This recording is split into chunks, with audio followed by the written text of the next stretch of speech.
Celebrating my third wedding anniversary, but this year David is not by my side. Why? Because he's been on a solo work assignment for the past 6 months.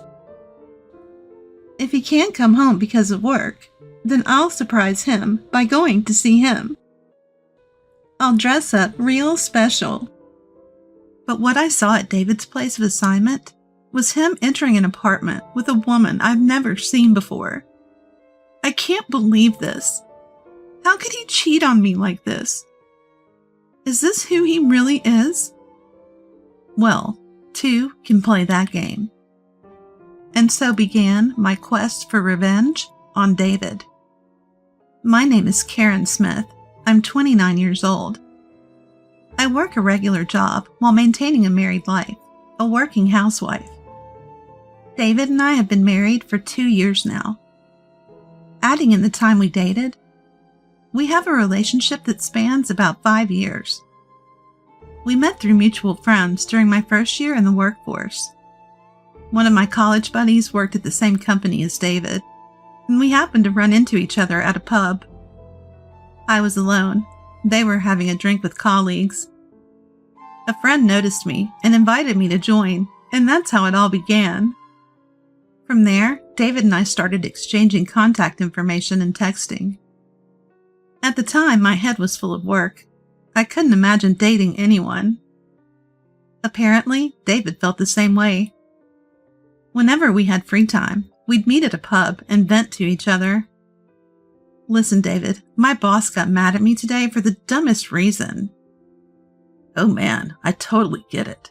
They act like they told you something when they never did. Exactly. If you're telling me to do something I don't know about, at least explain it to me. Yeah, you're telling me. Well, let's just drink for now. Sounds good. Tomorrow's a day off. Let's hop to a few places tonight. Our relationship was like a friendship or sibling bond. David became increasingly important to me. After about 2 years of knowing him, I think I've fallen for you, Karen. We were at our usual pub, trying to sober up on a park bench, when David suddenly said this. Caught off guard, my voice wavered. What? Even though it was winter, I felt hot. Apparently, David felt the same way.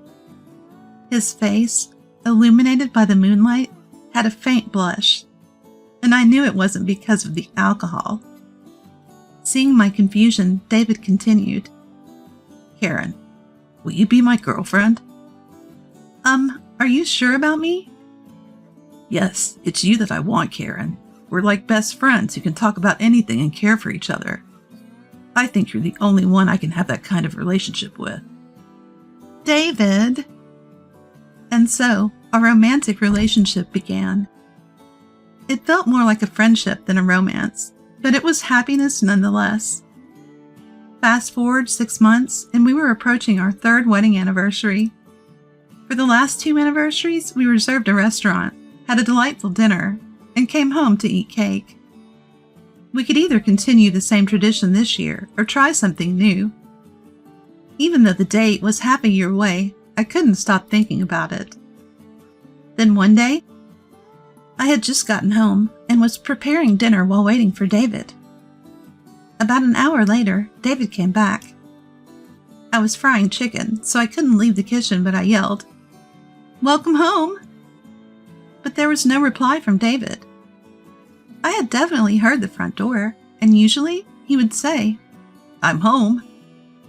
Puzzled, I turned off the stove and went to the entrance.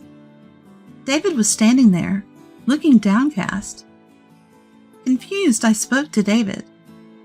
"David, what's wrong? Are you not feeling well?" No, it's not that. Then what's going on?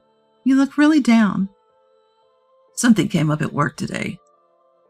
Did something go wrong with his job? With that thought, I casually asked, "What did they say?" David, still looking glum, finally spoke. I have to go on a solo assignment to New Orleans starting next month. What?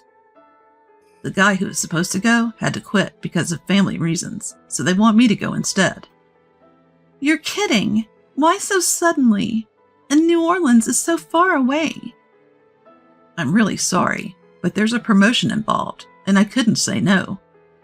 Are you serious?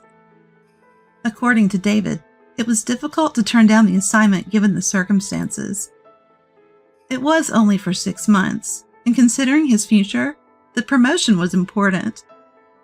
But was it normal for a husband to decide on such a thing without consulting his wife? Despite several attempts to discuss it with David, the result remained the same. I also had my job, so I couldn't go with David to New Orleans. I reluctantly agreed to live separately for 6 months. Let's celebrate our wedding anniversary when I come back. With that promise, David's life on assignment began. 2 months later. At first, it was lonely without him, but I gradually got used to life alone. Our daily routine became evening phone calls to share updates about our day. That evening, as usual, I dialed his number at 9 p.m., but for some reason, David didn't answer. He usually picks up within a few rings. A wave of anxiety hit me. I texted him but got no reply. Getting worried, I kept calling him over and over. Finally, on the 6th or so try, David answered. Karen, what's up? What do you mean, what's up? I was worried. Sorry, I was working late. Working late? I thought your company doesn't do overtime. Huh? Oh, well, I've gotten used to things, so I'm choosing to stay late. Don't want my performance to slip. I see. Must be tough. So I hate to say it, but I may not be able to call as often. I want to hit the hay as soon as I get home. How could he say that out of the blue? Or is it that I'm the only one feeling lonely? Knowing David was busy, I opened up about how I felt. I get that you're busy, David, but I want to talk. Even if it's just for a few minutes a day. That's easier said than done. Please, I'll manage when you really can't. Fine. I'm tired now, so I'm hanging up. Bye. What? Wait, David. He cut the call before I could finish. The sound of the call ending left me with an empty feeling. What's gotten into David? We promised to talk daily before his assignment started. And his recent behavior was distant. Is talking to me that much of a burden? I started to feel it was my fault for his lackluster response.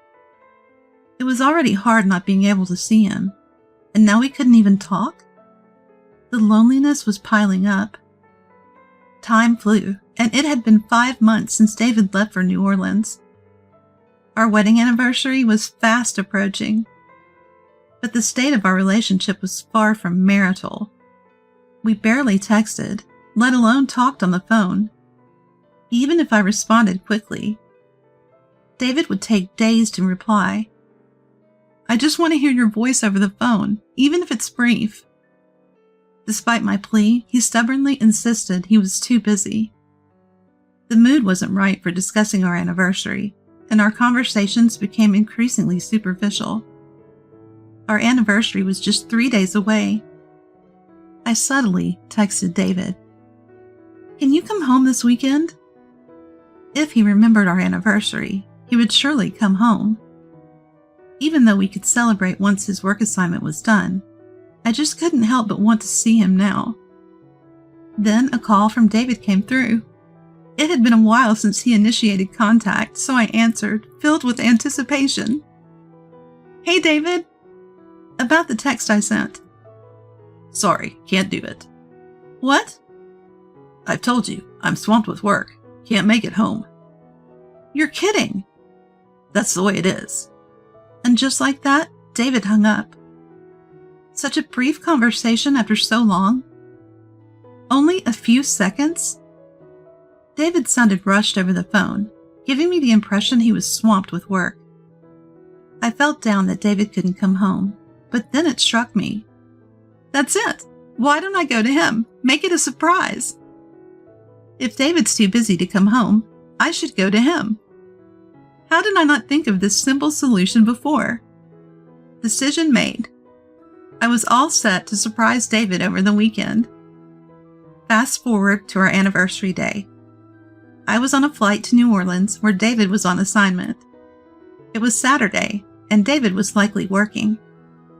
I knew his apartment address, so I decided to wait at a nearby cafe until he came home. This was a surprise, so I didn't inform David. I kept an eye on his apartment from the cafe window. What should I say when I see him? He'll surely be surprised.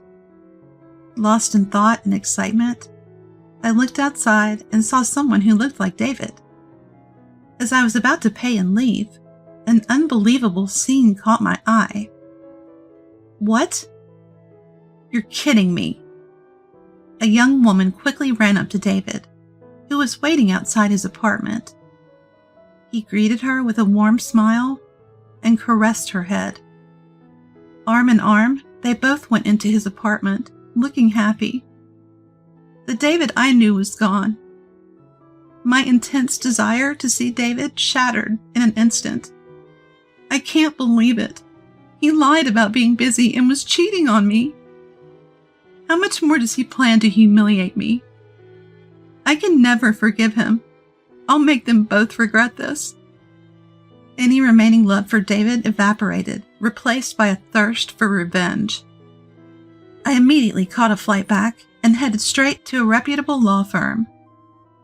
Next, I commissioned a personal investigation on David from a private investigation agency. In about a week, I gathered plenty of evidence proving David's infidelity. Maybe he'd let his guard down because he was away on a work assignment. With the evidence in hand, I went to see a lawyer. While preparing for the divorce, I also began packing my things to move out.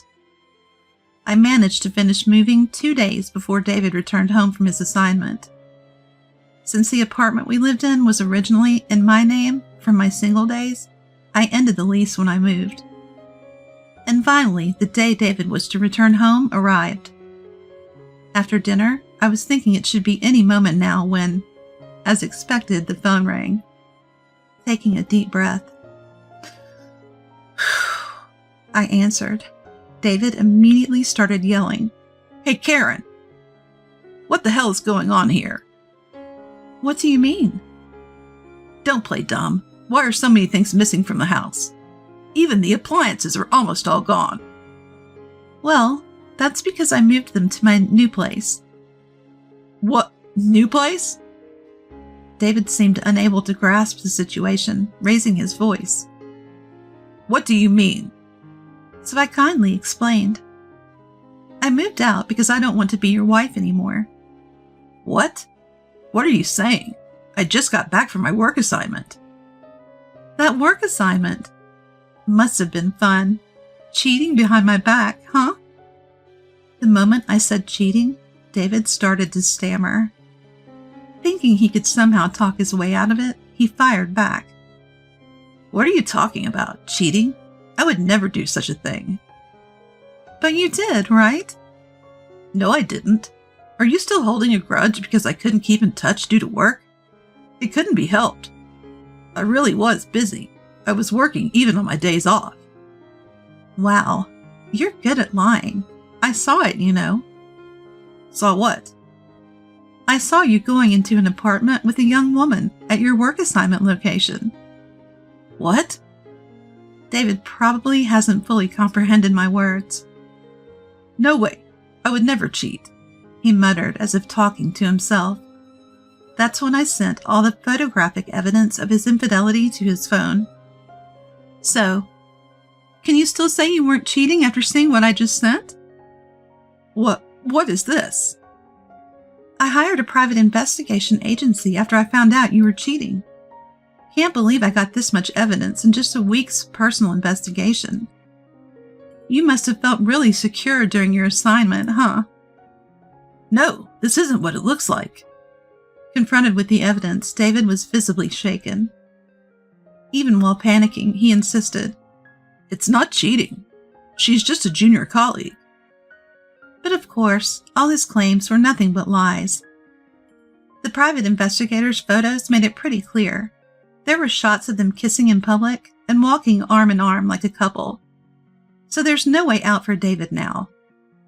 The more he tries to explain, the more credible the evidence becomes. It seems like David doesn't realize he's digging his own grave. I was just helping out a junior colleague. She's like a sister to me.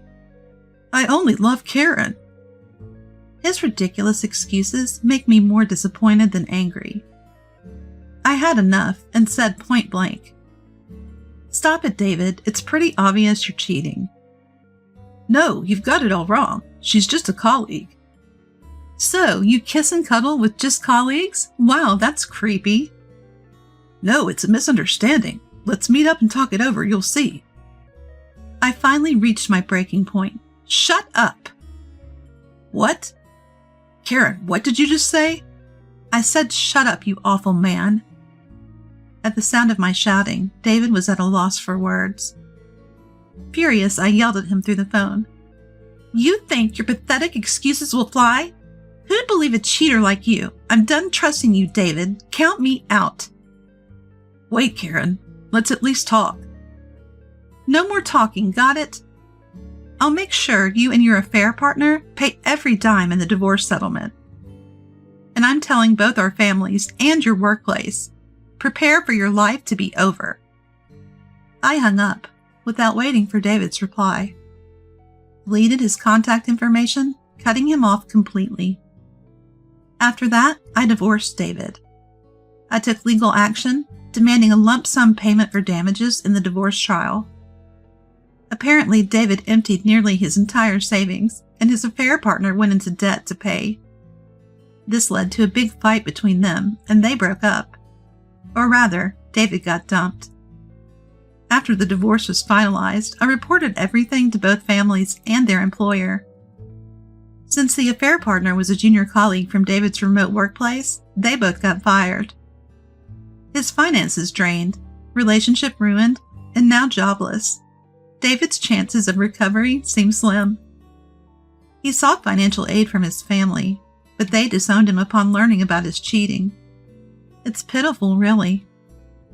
But not like he deserves any sympathy. As for me, I've moved on, living a fulfilling life in a new home.